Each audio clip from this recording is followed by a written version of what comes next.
vez más a este su espacio Debates al Día. Hoy, un día que seguimos manteniendo nuestro compromiso de llevarles los mejores debates y con mayor calidad a sus hogares. Ponernos siempre en la mano de Dios, que es nuestro guía principal, y darle la bienvenida a mi compañero José Luis Mendoza. Muchas gracias, Ángeles. Las buenas noches a toda la República Dominicana. El saludo al doctor Elcido Díaz. Y aquí estamos nosotros tres prestos a llevar las informaciones más actualizadas, a analizar los temas de interés para nuestro querido pueblo dominicano. Un pueblo bien informado, es un pueblo más cerca de la libertad, tomará mejores decisiones. Esa es nuestra idea. Influir positivamente en que ustedes puedan ir fortaleciendo su criterio ciudadano. Recuerde que lo que diferencia a un ciudadano de un habitante, el habitante existe. El ciudadano es consciente de sus derechos y de sus deberes. Buenas noches, doctor. Así mismo, buenas noches, amables televidentes, dominicanas, dominicanos, placer inmenso, una vez más, estar con ustedes. Hacemos el compromiso solemne de poner nuestro empeño para que ustedes se lleven la satisfacción de un programa bien realizado.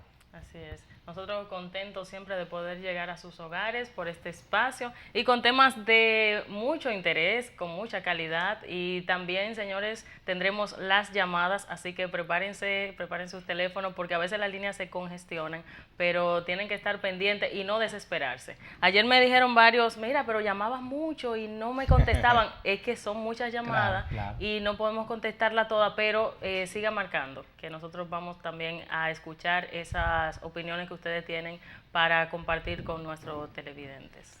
Bueno, José Luis, D'Angelis, amables televidentes, hay que hacer referencia, más que eso, abordar con la mayor seriedad posible todo lo sucedido en el fin de semana en la frontera Haití-República Dominicana. El principal de los temblores de tierra se produjo en suelo haitiano.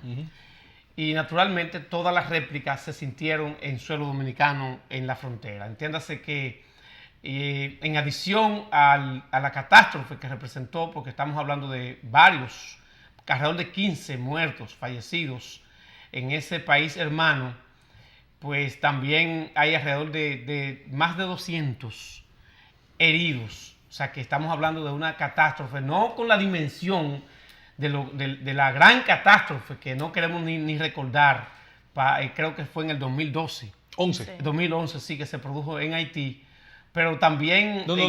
2010. 2010. 12 de enero del 2010. Sí, 12 de enero 2010 se produjo esa gran catástrofe de la que lamentablemente no queremos ni siquiera recordar.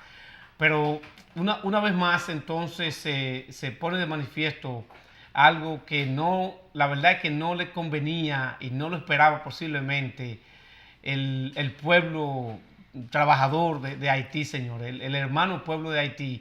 Y naturalmente eso trajo como consecuencia también las réplicas que fueron sentidas en suelos dominicanos. El área de Montecristi, dicho sea de paso, mi provincia, sobre todo los municipios que hacen frontera con Dajabón, también fueron afectados, incluso varios centros de estudios, escuelas y ese tipo de cosas. O sea que lamentablemente tenemos que dar una noticia que no es del agrado de los dominicanos y de las dominicanas. Así es, mira, lamentablemente este fue un acontecimiento que tomó de sorpresa al pueblo haitiano y también a nosotros, que somos sus principales vecinos.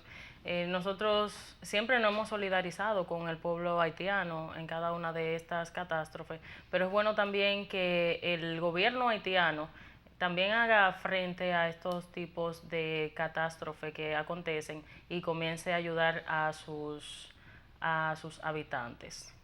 Bueno, la madre naturaleza estaba aquí y va a seguir estando después de que la raza humana agote su ciclo en este planeta. Al menos ese es el criterio científico del punto de vista quizás descarnado, sin ningún tipo de vinculación a lo espiritual ni a lo metafísico. El planeta estaba y seguirá estando. Los terremotos podrían perfectamente pasar desapercibidos si no hubiera civilización. Habría que tener mucha mala suerte, en el caso de haber vivido en la época, la prehistoria, para a lo mejor haber estado justo en el momento en que un terremoto provocaba el hundimiento de una placa o provocaba la ruptura de una placa y usted haber estado justo ahí. Fuera de eso, le llamamos desastres naturales, es importante que hagamos esta reflexión. ¿A qué nosotros le llamamos desastres naturales? Fíjese, porque es engañoso el término. Le llamamos desastres naturales a los efectos que tiene la naturaleza y su ciclo, que lo ha tenido siempre, agravados por la presencia del hombre. La presencia del hombre construye, expande, desarrolla, invade áreas que eran anteriormente pues parte de ese imperio de lo natural. La presencia del hombre contamina la naturaleza en cierto modo. En cierto modo la modifica. Vamos a decir que por eso somos la especie. Yo sé que a los amantes del equilibrio no le va a gustar esto que yo diga, pero por eso somos la especie suprema. Le gustará a muchos o no. Desde el punto de vista teológico, esto ocurre porque según el Génesis se nos hizo a la imagen y semejanza de Dios. Y desde el punto de vista evolutivo, porque pudimos desarrollar en los lóbulos que componen nuestro cerebro la capacidad creativa para modificar lo que nos rodea.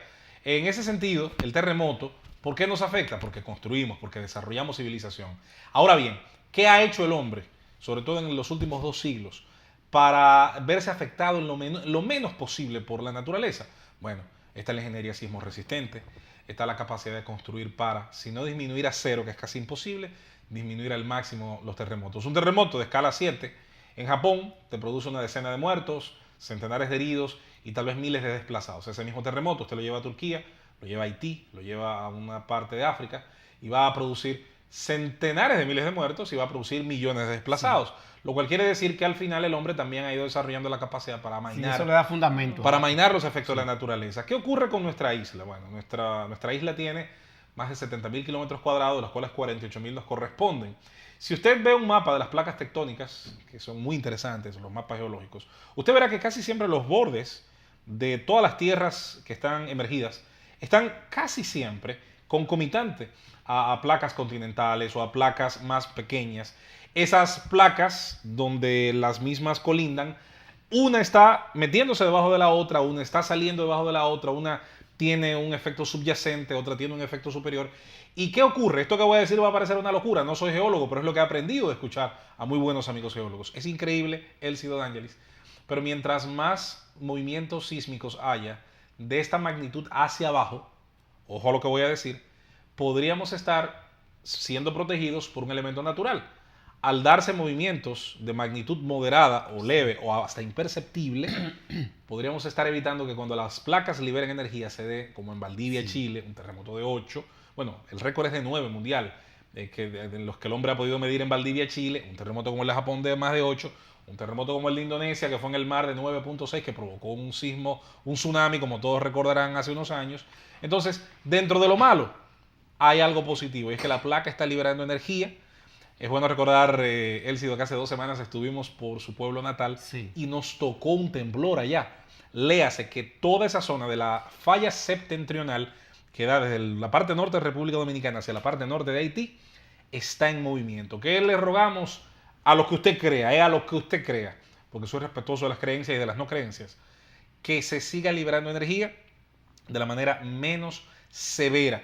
Las muertes en Haití, todo aquello, en algún momento yo espero, y espero estar vivo para verlo, aunque me toque verlo viejito, ojalá que pueda algún día dentro del desarrollo de ese pueblo y del nuestro, ni hablar, que nuestra ingeniería sismo resistente, que ya hay muchísimos ingenieros civiles preparados en nuestros países, puedan hacerse las inversiones públicas y privadas para proteger vidas y propiedades y para que las cosas se hagan bien. Así es. Yo suscribo en toda su dimensión lo dicho por ti, José Luis, sin desperdicio. Y hay que reconocer precisamente que la vulnerabilidad que reina en este empobrecido extremadamente país, si es que le podemos llamar país, provoca que los daños sean en extremo. Porque no puede ser más vulnerable en términos de lo que son las edificaciones y una serie de cosas más, señores. Un pueblo no puede ser más vulnerable. Y evidentemente, señores, que si a eso le adherimos, que lamentablemente de lo malo que representa esa catástrofe, ese sismo, ese ciclón, ese temblor de tierra, pues también se suma algo que es peor y que empeora la situación. ¿Cuál? Lamentablemente la corrupción. Totalmente. Que se pone de manifiesto, señores, porque se abusa y se hace uso también de toda la ayuda, de lo que son las ayudas que llegan como consecuencia de la solidaridad internacional. Ya incluso el país, República Dominicana, estaba presto para ser, como se produjo también en el 2010, el primero en mostrar su solidaridad frente a este país que no resiste más pobreza. Y lamentablemente, qué pena tener que decir que una vez más parece que se aprovecha este tipo de desgracia para hacer uso y abuso de lo que son esas ayudas que llegan como consecuencia de la solidaridad internacional. Sí, porque el gobierno haitiano Muy ha de acuerdo. demostrado en muchas ocasiones que es el que menos le interesa o le importa la situación de su país. En cuanto a ayuda, es como tú dices, la ayuda llegan, pero una cosa es que lleguen al país y otra cosa es que qué se hace con esas ayudas. Desde los Todavía hay años... damnificados del 2010. No, lo de los damnificados, oye, si nos ponemos acá cuenta, en Haití tiene que haber damnificado de sanción. Es más, Haití es un país donde la inmensa mayoría de su población vive en condición de damnificado de un huracán social que no ha tenido fin. Un hacinamiento colectivo. Y lo que ha dicho Elcio, señores, es una realidad sangrante. La ayuda internacional, que yo generalmente la cuestiono por los mecanismos que se utilizan para hacerla llegar y para distribuirla, porque se utilizan mecanismos que en todo caso lo que hacen es privilegiar a quién, a los asistencialistas de siempre, al político que te mata a un familiar porque no te le permite tener salud, pero te regala el ataúd y tú le das las gracias. Entonces, fijado, qué locura es el subdesarrollo, eso es el subdesarrollo. De manera que el tema está, y yo le voy a agregar a lo que bien han dicho Elcio y De Angelis, hay gente en Haití, y no necesariamente políticos, además de la clase política, claro, que es bastante corrompida, hay también parte de su misma sociedad civil, que se ha hecho experta en enriquecerse, en sacarle un provecho extraordinario a su desgracia. De ahí que Haití sea un país cuyo personal diplomático yo siempre lo analizo muy bien, porque son muy preparados, muy bien preparados en las universidades francesas y estadounidenses y canadienses, y le saben sacar mucho brillo al victimismo. No es que el pueblo haitiano no sea víctima, lo es de todo, de su historia, de la corrompida clase política que lo maneja, de muchas cosas, de muchos elementos históricos pasados y presentes. Pero es víctima, entre otras cosas, de la perversidad de quienes se benefician de eso. Hay muchos sectores que no le conviene que Haití salga de la miseria. Claro, no, que lo celebran para hacer abuso y abuso. Recuerden, y eso es importante, por eso el populismo hay que aborrecerlo, creo. Yo estoy de acuerdo contigo. El populismo hay que aborrecerlo. El principal aliado del fracaso es el populismo. No, y que el populismo ama tanto a los pobres, que necesita mantener los pobres para que sean votos baratos.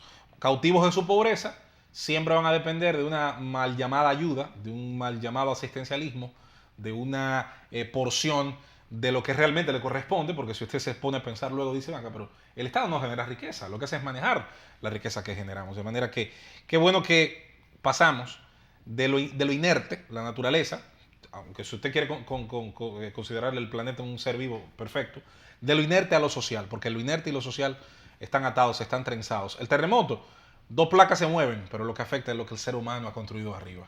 De acuerdo, totalmente, José Luis, De Angelis y amables televidentes. Bueno, para regresar entonces al país, vamos a abordar un tema que tiene que ver con la Judicatura Nacional. Y es que la Asociación de Jueces de la República Dominicana están objetando a un miembro del Consejo Nacional de la Magistratura, al miembro de la Suprema Corte de Justicia, Fran Soto, por entender ellos que el magistrado Fran Soto no es un magistrado de carrera, no es un juez de carrera. Y nosotros entendemos que pudiera ser que en el fondo ellos tengan razón, pero en cierto modo también es un error desconocer algo que sin ellos no hay posibilidad de que pueda vivirse de manera democrática en el país, que es la parte incluso política. El papel de los partidos políticos y de los políticos, pero sobre todo que sirve de sostén de la democracia, no puede ser sin la presencia de los partidos y de los políticos, y redundo.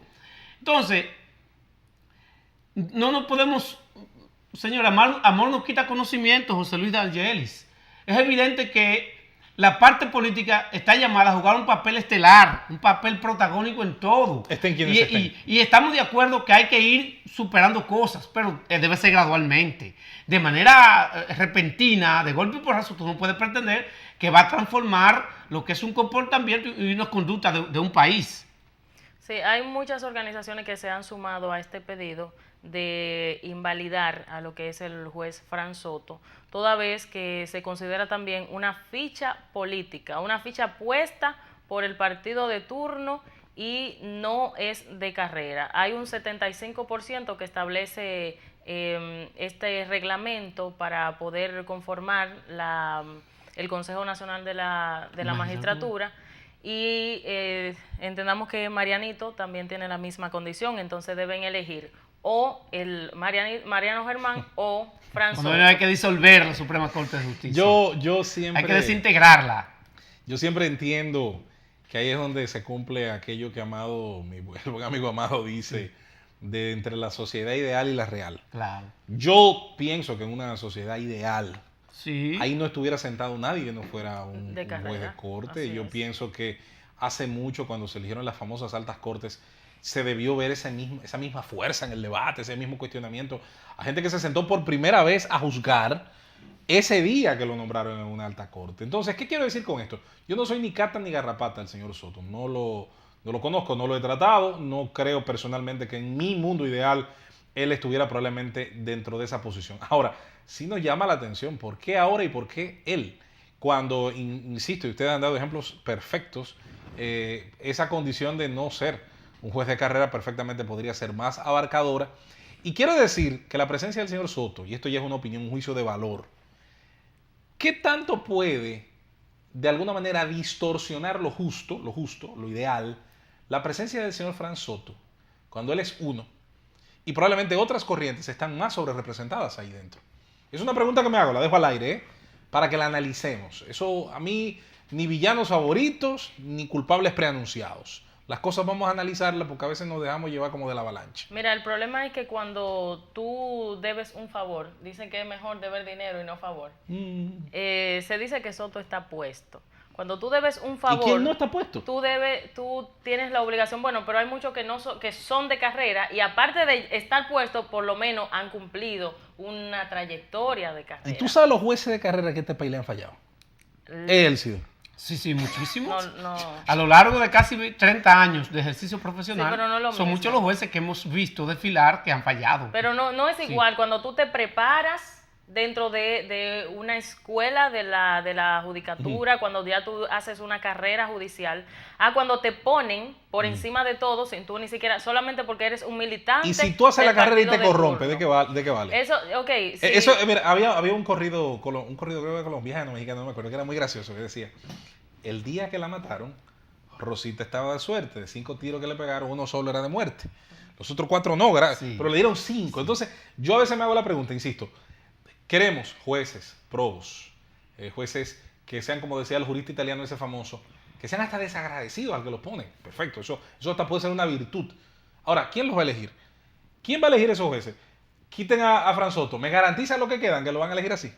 Mira, yo aplaudo esto, porque es que tú preguntas, ¿y por qué anteriormente no se hacía? Pero, ¿y por qué debe seguirse haciendo lo que está mal? De acuerdo. O sea, qué bueno que se está haciendo ahora, qué bueno que se está objetando. Totalmente. Y todavía, mira, Marianito se está salvando porque es el presidente de la Suprema. Porque como amigo tuyo, Marianito, dime. Hasta el mismo Mariano Germán debería ser objetado. Sí, la veo que se está un poquito manejando. Se está salvando eso porque el presidente, porque también Marianito debería ser objetado. O sea, aquí tenemos que regirnos dentro de las normas.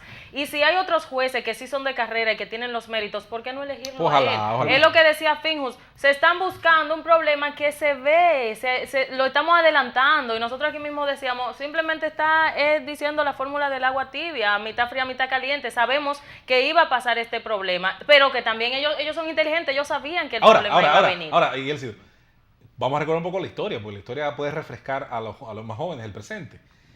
Y va a ser la primera vez a lo mejor que un cuestionado en teoría, Consejo Nacional de la Magistratura, elige una buena cámara, porque yo recuerdo del conflicto del 94 al 96, que la judicatura que vino después de ese proceso fue buena. En principio se tuvieron logros, avances. Yo no digo que llegamos a ser Suecia, incluso pienso que hasta retrocedimos después, pero un Consejo Nacional de la Magistratura creado, entre otras cosas, para la ocasión, muy cuestionado por los actores civiles, terminó dándole a la República Dominicana uno de los momentos, 10, 12 años, digamos, de más tranquilidad en el tema judicial. ¿Recuerdan? Nosotros en el introito de este tema establecimos la diferencia entre el fondo y la forma. Sí. En el fondo realmente es lo que conviene a la sociedad. Porque ciertamente lo ideal, lo conveniente, señores, es que haya una real apoliticidad Así es. en lo que es la escogencia de los jueces. Pero yo insisto, Para garantizar tengo la que justicia. interrumpir al doctor Elcido. Pero ¿hasta qué punto es realmente eso realista? Estados Unidos tiene una Suprema Corte confiable para su país. Yo creo que sí. ¿Y cómo se discute la selección de los jueces en el Congreso de ese país? Conservadores contra liberales. ¿Y usted ve a los jueces levantando bandera? Se estudia la jurisprudencia. ¿Por un partido político? No sé si la levantan o no, pero los liberales estadounidenses, por ejemplo, se oponían al juez Scalia. ¿Por qué? Porque es un juez conservador, entre otras cosas defensor de las ideas de los republicanos, mientras que del otro lado, al juez Clarence Thomas, los republicanos no lo querían. Ahora, al final se genera un consenso. Todo el mundo sabe que tiene que sí, ceder. Pero mira, José Luis, lo primero la es... politicidad mira, no existe. Lo primero de eso. es que nosotros no podemos estar comparando República Dominicana con los Estados Unidos, porque solamente queremos compararlo en lo que no. Yo no hablo de comparar, yo digo de los ejemplos de éxito. De los ejemplos. Pero es que todavía nosotros no estamos a ese nivel, ni siquiera de ser comparados. Es que no digo comparación, lo que digo es imitar los ejemplos de éxito. En esencia, muchas cosas deberíamos imitar. Y que esto no se interprete como una actitud conformista de mi parte. Ahora, yo sigo diciendo que sí, que realmente hemos avanzado. Porque yo recuerdo los tiempos de Contín. ¿Cómo fue Contín presidente de la Suprema Corte? Por una decisión, por el dedo de Balaguer. Imagínese usted. Contín era un hombre de su aposento. Era un hombre de su estrechísima confianza. Exactamente, y más allá. Hemos avanzado tanto que se ¿quién está rechazando fue presidente casi hasta que se murió? Contín Aybar, de la Suprema Corte de Justicia. En el pasado reciente, ¿cómo se decidían los jueces de los diferentes tribunales de la República Dominicana? Bueno, una cumbre entre líderes, Peña Gómez, Joaquín Balaguer, el mismo Jacobo Masluta. Cero institucionalidad, caudillismo cero puro. Institucionalidad. En estos momentos, hace ya un tiempo, el Consejo Nacional de la Magistratura, por lo menos hay que agradecerle, hay que reconocerle que hace un espectáculo y que hace una real selección, independientemente de que no, por eso decía, yo no quiero que me digan que soy conformista, pero la verdad es que hay una diferencia entre una cosa y otra abismal, una diferencia que está ahí, que no podemos negarla. O sea, evidentemente que en estos momentos, independientemente de que no podemos soñar, de que es una quimera soñar con porque vamos a tener en lo inmediato la sociedad ideal, pero hay que reconocer que hemos avanzado, que ya no se da esas acciones, no se ponen de manifiesto en el que tú te repartes. Mira, los jueces de los juzgados de paz, a ti te van a tocar tanto y a mí tanto. Los de primera instancia, a ti te van a tocar tanto y a mí tanto. No, ya no se hace así, ya hay una real participación incluso de la sociedad y de abogados. Por ejemplo, lo que acaba de pasar, señores, con los fiscales, con el Ministerio Público, fue un ejemplo contundente para esta sociedad.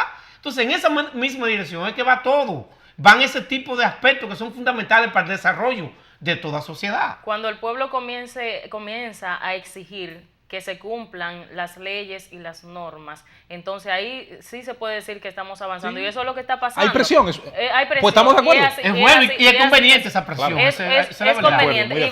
Y vamos a seguir avanzando. Lo que nosotros tenemos que unirnos cada día para que el país entienda, y los gobernantes, que el pueblo es el soberano y que el pueblo manda y que estamos vigilantes. Señores, nosotros tenemos que ir a una primera pausa. Al regresar seguimos con más de su programa Debates al Día.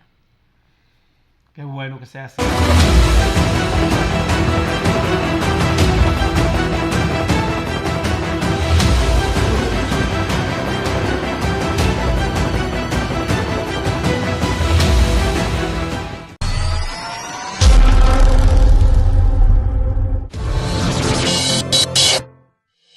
Camtech, campamento de tecnología, 12 horas de pura adrenalina, 8 seminarios, 8 certificados, etiqueta y protocolo, seguridad tecnológica, oratoria, edición de audio, fotografía profesional, diseño de página web, servicio al cliente aplicado a las nuevas tecnologías, relaciones humanas, sábado 3 de noviembre, Iglesia La Hermosa, Autopista de San Isidro. De 7:30 de la mañana a 8:30 de la noche. Incluye almuerzo, meriendas, certificados de participación. Inscripción, 200 pesos por persona. Para reservación, 809-860-0068. Camtech, un día de pura adrenalina. Patrocinadores: Pastor Dio Astacio, Joven Escondido, El Derecho a la Ciudad, Municipios, PC Outlet, Gresefu, P Multiservice, La Mesa del Diálogo, La Iglesia La Hermosa, Todo Cómputo, Presentaciones Profesionales. Camtech. La Fundación Manos Fraternas continúa trabajando junto a un grupo de personas comprometidas con el bienestar social sin fines lucrativos, asistiendo de manera voluntaria a la sociedad, orientados a los servicios de educación, salud y nutrición para favorecer a niños y niñas en condición de extrema pobreza, personas con discapacidad y envejecientes, con el firme propósito de disminuir la desigualdad social en que se desenvuelven y con amor propiciarles mejor calidad de vida. Síguenos en las redes sociales Instagram, Facebook y Twitter o accede a nuestra página web www.manosfraternas.org. Fundación Manos Fraternas, unidos al servicio de la humanidad. La Cámara de Diputados aprobó en segunda lectura los proyectos de ley que crea el Programa Nacional de Audición e Intervención Temprana, el que declara el 19 de noviembre Día Nacional de la Concientización y Lucha contra el Cáncer de Próstata, así como el que garantiza vacunación gratuita a niñas y adolescentes de 9 a 13 años para la prevención del cáncer cérvico-uterino y el que crea e integra el patronato de casas de acogida para mujeres sobrevivientes de violencia a cargo del Ministerio de la Mujer. El Pleno de los Diputados aprobó en primera lectura el proyecto de ley sobre protección a la persona adulta mayor y en única lectura la resolución del acuerdo constitutivo por el cual se crea la Fundación Internacional Unión Europea, América Latina y el Caribe. También el presidente Radamés Camacho solicitó un minuto de silencio por las víctimas del terremoto de Haití el pasado sábado 6 de octubre. En la Cámara de Diputados seguimos trabajando.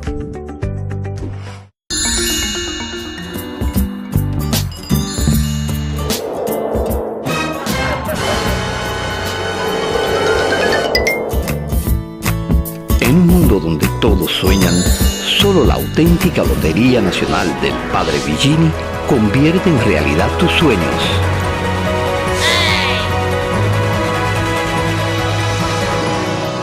Activa y comercial, pero con sentido social, tu Lotería Nacional.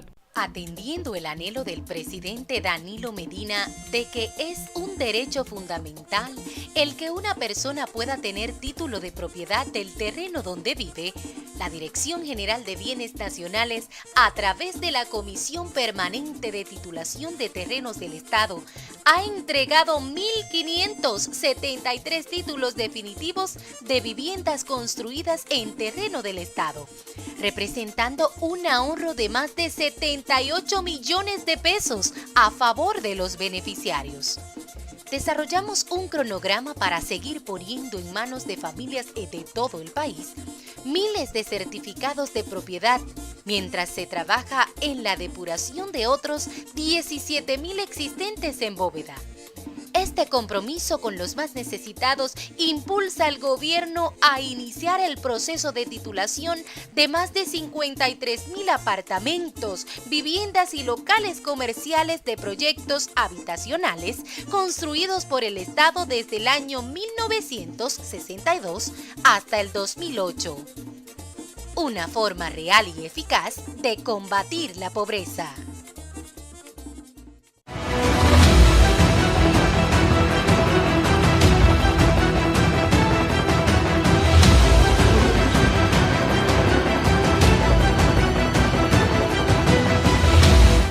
Seguimos con más de su programa Debates al Día. Señores, y en otras informaciones, el caso Odebrecht está detenido porque en esta ocasión los abogados de la defensa decidieron recusar al juez Ortega. Otra vez, porque decidió acumular al fondo los incidentes que estos habían planteado. Es un caso donde se evidencia cómo algunos abogados cogen de relajo la justicia. Últimamente los abogados entienden que la forma más fácil de cómo atrasar o retrasar el proceso es recusando a un juez. Hay que tener mucho cuidado con la recusación.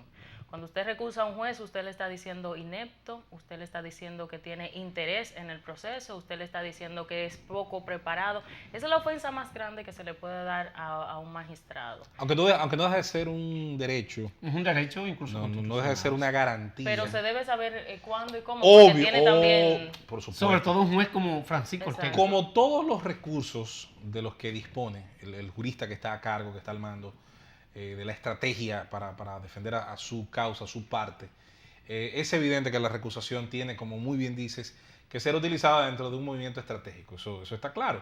Pero, insistimos, no porque haya un mal uso de la misma, que yo sé que muchas veces se abusa. Como en este caso. Podría ser, porque ahí es donde yo siempre digo, cuando defendemos el debido proceso por encima del linchamiento o de la idea de la venganza directa del ciudadano contra el ciudadano, hay gente que dice, bueno, eso es porque tú no eres familiar de la víctima. A lo que yo siempre respondo, eso es porque usted no es familia del acusado. Cuando usted es familia del acusado, entonces usted, viéndose en esa parte, usted quiere que todas y cada una de las garantías minuciosamente se respeten. ¿Qué ocurre con esto? Bueno, yo tengo una salida que mucha gente no le gusta porque entiende que es un bajadero. Para el caso de Emily, para el caso de Brecht, para todo. Si usted pidió justicia, deje que la justicia trabaje. La justicia obviamente tiene chicanas y facilidades que un buen abogado en materia incidental aprovecha para tratar de favorecer a su cliente. ¿Al final se sale con la suya? No necesariamente. No necesariamente, porque hay unos límites razonables, o deben haberlos, para cada uno de esos recursos, de esas herramientas que el derecho permite. Pero si usted pidió justicia, insisto, y usted cree en la justicia que respeta el debido proceso, no la de la horca, no la del fusilamiento, no todas esas, entonces hay que dejar que la justicia actúe, aunque eso nos cueste esperar. Mira, son estrategias poco profesionales las que se han estado utilizando, y a veces hasta por estos mismos abogados que cobran millones de pesos a estos imputados, que deberían ser investigados. Estos abogados se sabe cuál es el monto que cobran a cada uno de estos imputados que están siendo acusados por Pero ellos están cobrando por su trabajo legítimo. Claro, están cobrando por su trabajo legítimo, pero si tú me estás diciendo a mí, en el caso del imputado, de que tú eres inocente, de que tú no has recibido un centavo de esto y le estás pagando millones de pesos a un abogado para que te defienda, de por Dios, como que se cae de la mata. No, no necesariamente se cae de la mata. Los millones pueden venir de otra actividad. Pero por favor, ¿de cuál actividad? Los abogados de los diferentes imputados que asumen el rol de defensa son nuestros colegas, y por vía de consecuencia nosotros debíamos ser respetuosos con ellos. No, yo no solo dejé ir para... Sin embargo, con la consabida disculpa a ellos, debo decir que en cierto modo no están usando la mejor estrategia. Porque noto, yo como abogado, que están usando todos sus cartuchos. Depende si cobran por día. Todos sus cartuchos lo están usando. Yo creo que me digan, hay una recusación que va a ser conocida por la Suprema Corte de Justicia. Usted puede estar seguro, yo digo que hay un 99% de que va a ser ratificado. El juez Francisco Ortega Polanco, porque como dijera acertada y oportunamente D'Angelis, se trata de un magistrado probo en extremo, incluso un intelectual que va más allá de lo que es la condición de abogado. Francisco Ortega Polanco es uno de los jóvenes más prominentes que hay en este país en estos momentos. Y yo aseguro que él será ratificado ahí, que será rechazada la recusación de esos abogados. Entonces, ¿qué van a hacer? O sea, han usado todos los incidentes. Precisamente, lo primero que se produjo fue una serie de incidentes puestos de manifiesto, y él, el propio juez, lo falló y lo rechazó. Lo rechazó. ¿Qué hicieron ellos? En contraposición y en represalia. O sea, no, te vamos a recusar entonces. O sea, ¿ahora qué van a hacer? No van a tener más armas. Es a eso que me refiero. Sí. Por eso digo que en términos estratégicos creo que ha sido un error. Porque ellos no van a tener más... Si ellos le han prometido a sus defendidos que van a cenar tranquilo en diciembre, es posible que no lo logren. Porque han sido poco estratégicos. No han usado la inteligencia. Así es, han permitido que se agoten todas las fichas que tenían debajo de la manga, pero también el pueblo merece un debate de calidad, merece que este juicio sea ventilado con el mayor respeto posible, porque también debemos entender que son buenos abogados los que tienen. Muy bueno, entonces, excelente. ¿por qué evitar el debate? ¿Por qué evitar la contienda? Si usted puede Sí, demostrar, es inminente, y usted puede demostrar en los tribunales el nivel de responsabilidad que tuvo su defendido dentro del proceso que se le está imputando. Entonces tú dices que son buenos y no quieren que cobren. Bueno, pues ellos como quiera van a cobrar, porque se supone que antes de tú coger un caso, lo primero que tú le das es un cuota litis. De cuánto claro. ellos no están cobrando por día. Esos abogados no cobran por día. Esos yo abogados no dicen ajuste. cuánto Yo es que le tienen Pues que yo pagar lo hubiera negociado así. por día. Dani, No, pero hubiese ganado Dani, más. Darilo y Pedro, no es por ajuste como allá, aquí es otra cosa. Sí. Estos son unos abogados que en verdad, te digo, manejan bastante bien estos tipos de casos, porque ya han tenido varios. Pero Ahora, el caso de Brecht es un caso que se ha ventilado a nivel mundial. Pero es bueno hacer una salvedad, y escúchame, Daniel, que te interrumpo. Ustedes como abogados, yo sé que podrían en esto darme la razón. El que crea que un caso de este nivel de complejidad, con lo que abarca, con lo que insinúa, con lo que interfiere, con lo que podría, en el mejor de los casos, terminar generando como legado, vamos a decir, el que pretenda que esto puede pasar al vapor, ni siquiera en otros países donde la gente le concede que hay más fortaleza o independencia del sistema judicial, estos casos se tratan al vapor. Hace unos días, y quiero poner este ejemplo de manera muy breve y sucinta, una actriz y comediante a quien yo aprecio mucho, por cierto, a título personal y la admiro, yo creo que cayó en la trampa de muchos conciudadanos nuestros. Hizo un video en sus redes sociales y hizo una comparación muy mal hecha, diciendo que los muchachos del caso en Nueva York que asesinaron al jovencito de origen dominicano ya están todos condenados, y aquí lo de Emily, no sé. Luego todo el mundo le corrigió. Alguien debió llamarle y decirle: mira, lo que está ocurriendo en Estados Unidos es que el caso se está preparando, se están arrestando todavía, y el caso, por lo tanto, no ha llegado todavía a ese escenario donde ya, con todo el fardo probatorio, se le presenta una acusación. Está en la misma etapa que aquí, incluyendo el hecho de que aquí hasta estamos un poquito más avanzados en el caso que yo utilizaba como ejemplo. El que quiere justicia, el que exige justicia, tiene que esperar que la justicia, con sus tiempos y con sus herramientas, a veces usted se le encuentra exageradamente garantistas, hasta el día, insisto, que le toque estar del lado del acusado, que ahí las va a encontrar todas muy necesarias. Así es. Bueno, señores, y por otro lado, dice el hostil, fogoso y agresivo diputado al Congreso Nacional, Pedro Botello, de la Romana por el Partido Reformista, que los líderes del sistema de partido son los primeros que están opuestos a que se apruebe la ley de régimen electoral. Y yo, de manera resumida, debo decir que es un craso error. Que pudieran ellos mismos, entiéndase, los partidos y los dirigentes cimeros de esos partidos, pagar la consecuencia funesta, señores. Porque la ley de partidos, que ya es un hecho y que se está poniendo en ejecución y en cumplimiento, no da garantía de éxito. Lo digo de manera reiterada. No es sinónimo de éxito para el complejísimo proceso electoral que se avecina la actual ley de partido. La vía de complementación de esa ley de partido es la ley de régimen electoral. Si no se convierte en un hecho esa ley de régimen electoral, las consecuencias pudieran ser catastróficas, señores. Estamos hablando de 4 procesos electorales consecutivos. Sí. Las primarias en octubre del año que entra, del 2019. Pero viene la municipal en febrero, viene la presidencial y congresual en mayo, y eventualmente una segunda vuelta en junio. Evidentemente que pudiéramos estar ante procesos catastróficos en términos de lo que es la consecuencia de ello.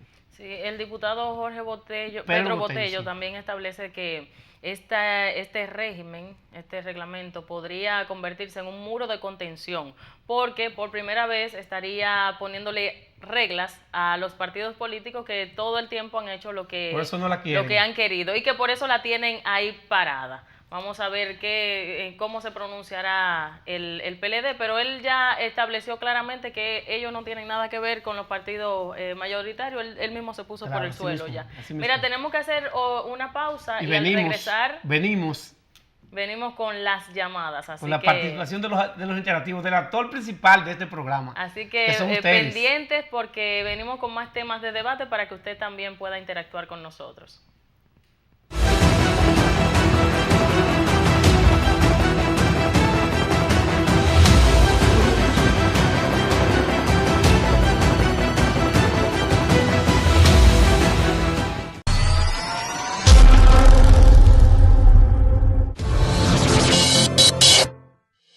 Camtech, campamento de tecnología.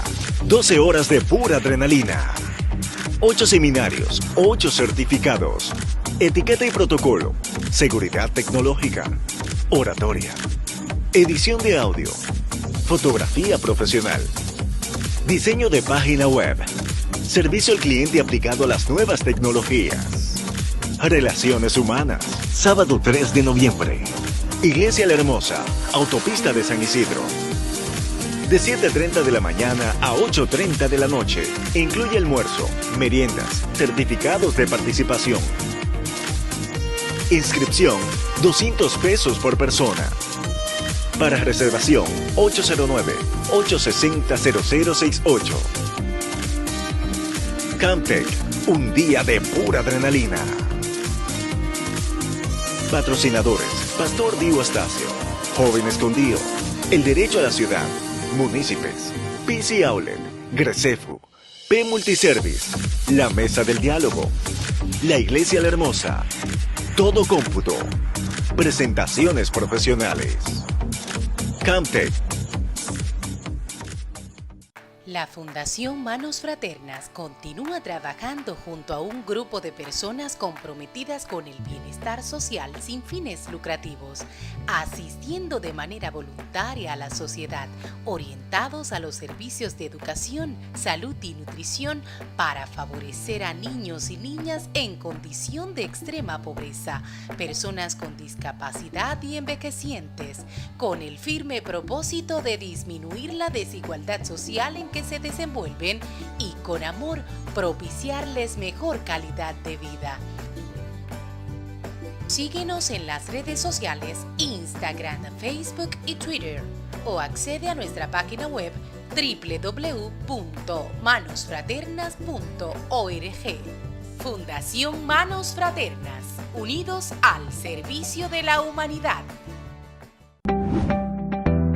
La Cámara de Diputados aprobó en segunda lectura los proyectos de ley que crea el Programa Nacional de Audición e Intervención Temprana, el que declara el 19 de noviembre Día Nacional de la Concientización y Lucha contra el Cáncer de Próstata, así como el que garantiza vacunación gratuita a niñas y adolescentes de 9 a 13 años para la prevención del cáncer cérvico-uterino y el que crea e integra el patronato de casas de acogida para mujeres sobrevivientes de violencia a cargo del Ministerio de la Mujer. El Pleno de los Diputados aprobó en primera lectura el proyecto de ley sobre protección a la persona adulta mayor y en única lectura la resolución del acuerdo constitutivo por el cual se crea la Fundación Internacional Unión Europea, América Latina y el Caribe. También el presidente Radamés Camacho solicitó un minuto de silencio por las víctimas del terremoto de Haití el pasado sábado 6 de octubre. En la Cámara de Diputados seguimos trabajando.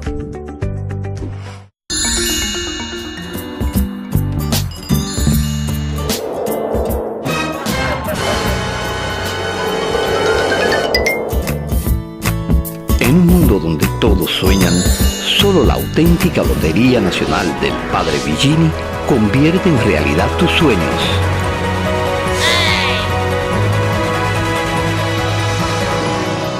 Activa y comercial, pero con sentido social, tu Lotería Nacional.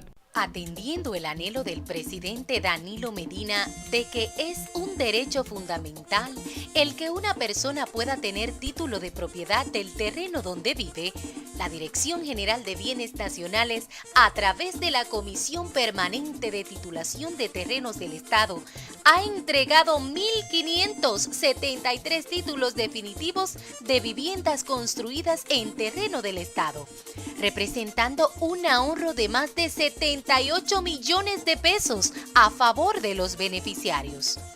Desarrollamos un cronograma para seguir poniendo en manos de familias de todo el país miles de certificados de propiedad, mientras se trabaja en la depuración de otros 17.000 existentes en bóveda. Este compromiso con los más necesitados impulsa al gobierno a iniciar el proceso de titulación de más de 53.000 apartamentos, viviendas y locales comerciales de proyectos habitacionales construidos por el Estado desde el año 1962 hasta el 2008. Una forma real y eficaz de combatir la pobreza.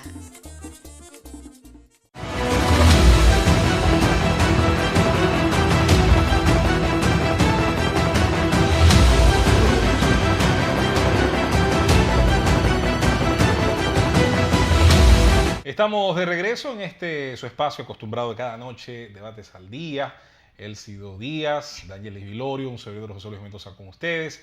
Antes de continuar con el tema relacionado a la ley de régimen electoral y que los partidos políticos deben, entre otras cosas, procurar que se apruebe y que el mismo sea claro, y de abrir la línea telefónica, quiero dar un saludo, devolver a alguien que hoy realmente nos gratificó, tuvo en su espacio, sacó tiempo y lo agradecemos, para hablar en términos elogiosos nosotros a Domingo Jiménez, que es un alto dirigente del Partido de la Liberación Dominicana. Su hijo Ernesto, que es un tremendo comentarista. Ya los teléfonos. Una de las estrellas ya de ese partido. Los teléfonos, señor. Gran dirigente. José Luis, no te quieren dejar. No, pero el turno es de ellos. Bueno. Vamos a ver. Buenas noches, ¿quién nos habla y de dónde? Sí, buenas noches. Buenas noches. Sí, le estoy llamando a los fines que me permitan ustedes hacer un llamado al señor síndico del Distrito Nacional, a los fines de que mejore las condiciones de la maquinaria asociada en la Plaza Guivia, maquinaria de la Plaza en Guivia, el centro de ejercicios que tenemos ahí. Más de 1.200 personas colegimos ahí todos los días por la mañana y de noche, y la plaza está totalmente sucia y se están robando todas las maquinarias que hacemos ejercicio. Además, los policías que están ahí parece que no están haciendo servicio.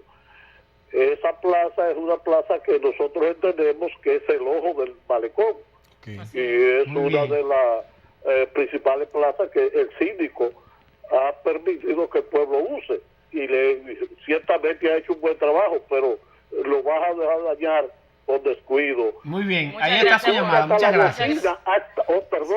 Déjame terminar, hasta la bocina que utilizan para la zumba, se la han robado 2 veces. Bueno. Muchas gracias por ahí está su denuncia. Y le agradecemos que nos permitan hacer ese llamado. Muchísimas gracias. Muy bien. Yo voy a encargar personalmente a hacer eso, sobre todo la sala capitular. Eso. Mira, es que no le dan continuidad a las obras. Mantenimiento. Ese es el problema. El síndico debe ponerse. Nosotros hemos denunciado muchas veces la dejadez del trabajo del síndico del Distrito Nacional. El único que tiene dejadez para Dangelis. No es el único que tiene dejadez para Dangelis, es simplemente que yo vivo en el Distrito Nacional, usted no vive en el distrito, ni el Cido tampoco, y yo soy la que veo la basura, y yo soy que veo el mal trabajo que hace el síndico. Ahí está. ¿Eso es todo? Pero en sentido general, incluso los estudios que se hacen para evaluar su gestión indican que él está haciendo. Pero ¿cuáles son los estudios? Me gustaría verlos. Nosotros no vivimos en el distrito, pero trabajamos en el distrito. Ustedes trabajan en el distrito, pero yo vivo aquí y yo soy la que veo cada uno del poco trabajo que está haciendo el síndico, y yo puedo traerle a ustedes diario fotos del cúmulo de basura y de todo el desperdicio que hay en el Distrito Nacional, que el síndico no hace nada, ni siquiera se pronuncia en cuanto a estas denuncias. Eso se habló ayer. Y mira cómo están llamando las personas también para denunciar. A propósito de eso, vimos una información que dice que el tercer país que más basura acumula de Latinoamérica es República Dominicana. Pero el dato no me sorprende. Lo raro es que no estemos más arriba. Obvio, Brasil, Argentina, México tienen volúmenes distintos. Ahora, ¿por qué no me sorprende el dato? Aquí la basura se dejó de incinerar hace 3 o 4 décadas, la vieja incineradora que había fuera de la ciudad, en la zona oriental. No tenemos el concepto de relleno sanitario. Aquí hay botadero de basura, más nada, se bota la basura junta, punto. No hemos sabido, como país, darle el carácter de riqueza al volumen acumulado de materiales, plásticos, biomasa, metales, entre otros. ¿Dónde está el concepto de la riqueza en la basura? En 2 elementos que no satisfacen para nada a la ciudadanía.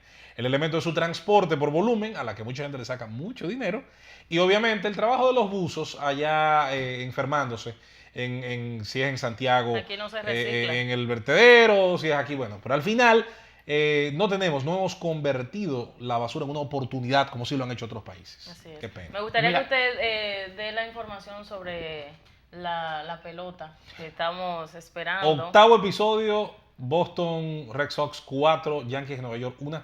Lo dejamos en el 8º. Estaba lanzando Delin Betances, ese relevo de los Yankees, que es bueno. El asunto no es ahora mismo el relevo, es que tendrían que hacer carreras frente al relevo de Boston.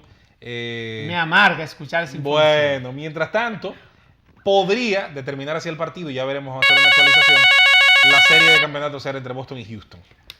Buenas noches, ¿quién nos habla y de dónde? Sí, buenas. Adelante. Me habla el licenciado Adonis Solano. Adonis del equipo Solano. De D'Angelis. Adonis es fijo ya aquí, ayer también. Sí, Adonis, sí. bienvenido. ¿Cómo están? Todo bien. Saludos para José Luis. ¿Qué tal? Ahí lo tiene a José ¿Qué Luis tal? Mendoza. ¿Cómo está? Bien, gracias a Dios. Adelante, hermano. Bueno, yo opino de que la basura tienen que recogerla todo lo que trabajan del ayuntamiento porque están abusando. Aquí de este lado también, yo vivo en San Isidro y hay que estar pagándole a esos abusadores porque su trabajo es recoger la basura. Ellos tienen que recogerla, no es de que si no le pagan ellos no lo cogen. Y entonces cuando llueve se acumula en San La Isidro. basura y tenemos un de caos, este lado así de- es. Gracias, Adonis, por su llamada. Miren, yo pueblo se pronuncia. quisiera, José Luis y D'Angeli y amables televidentes, decir que es preocupante la información que da Pedro Botello. Porque, señores, la gente no sabe, no se imagina hasta dónde pudiera ser la funesta consecuencia Aunque de esta ley de partidos. Aunque- el complemento es esa ley de régimen electoral. el querido amigo Pedro Botello Sí. tiende a ser bastante tremendista.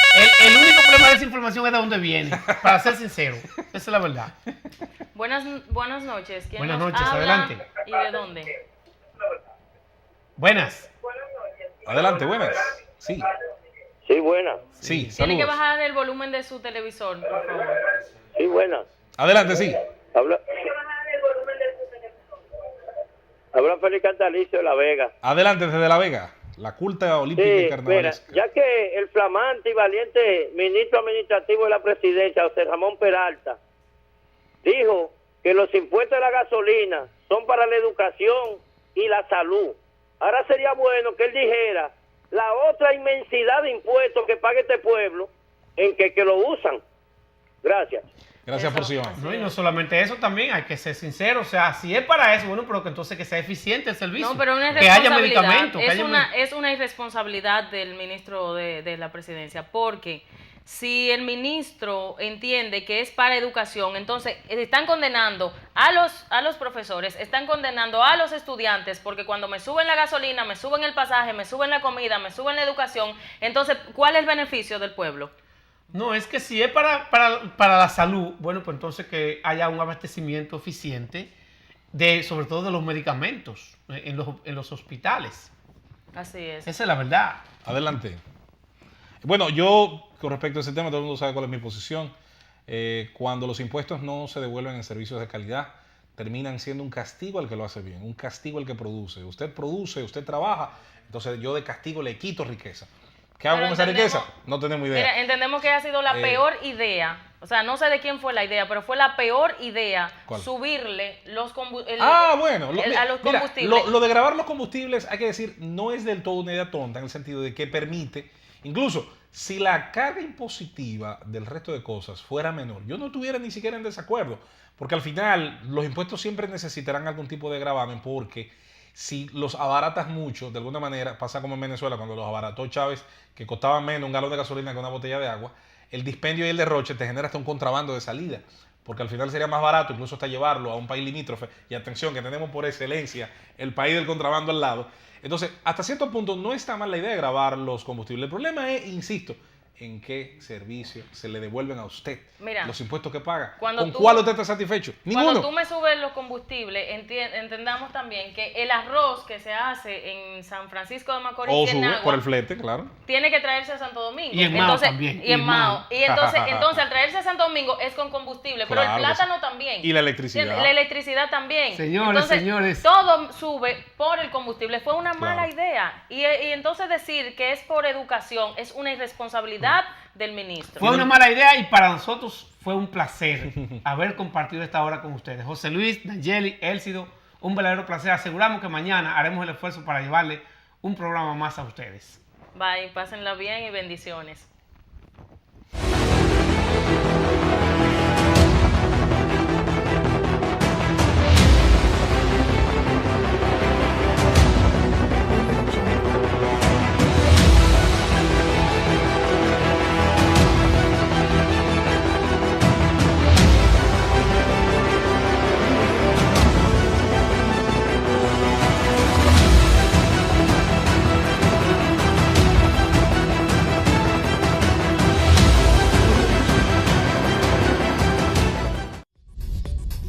Usted está viendo un canal libre e independiente. Cinevisión, Canal 19.